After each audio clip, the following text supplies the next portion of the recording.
Prime Minister Anthony Albanese has denied ever asking former Qantas CEO Alan Joyce for flight upgrades. His office released a statement yesterday claiming he did not ever call Alan Joyce seeking an upgrade. All travel was appropriately declared and is a matter of public record. The statement did not rule out requests made outside the form of a phone call or whether somebody made the requests on Mr Albanese's behalf. Sky News has reported that a senior executive within the airline handled the Prime Minister's flight upgrades. The opposition is demanding the Prime Minister refer himself to the National Anti-Corruption Commission. Well, joining me live now is Shadow Home Affairs and Cybersecurity Minister James Paterson. James, good to see you. So, did that statement from the Prime Minister's spokesperson ease your concerns late yesterday? Kenny, I honestly wonder how dumb the Prime Minister's office thinks the Australian people are, that they'll be fooled by such a carefully worded statement which doesn't go to the core of the issue at all. I mean, we could tell when the Prime Minister was asked about this at his press conference on Tuesday that he had something to hide because he was being incredibly evasive, and he failed to answer this question when he was asked directly repeatedly. The only thing the Prime Minister's office has ruled out on his behalf is he didn't call Alan Joyce asking for an upgrade.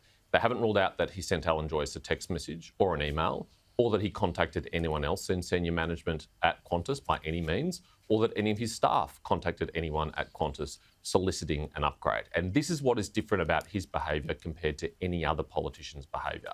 He appears to have solicited upgrades while he was the minister or shadow minister responsible for regulating Qantas, and subsequently his government presided over a decision that was favourable to Qantas but came at the cost of the public interest by blocking competition for Qantas and driving up prices for Australians. And that is where his conduct comes into very serious question. The only way this can be resolved is if the Prime Minister refers himself to the Anti-Corruption Commission so this can be adequately investigated.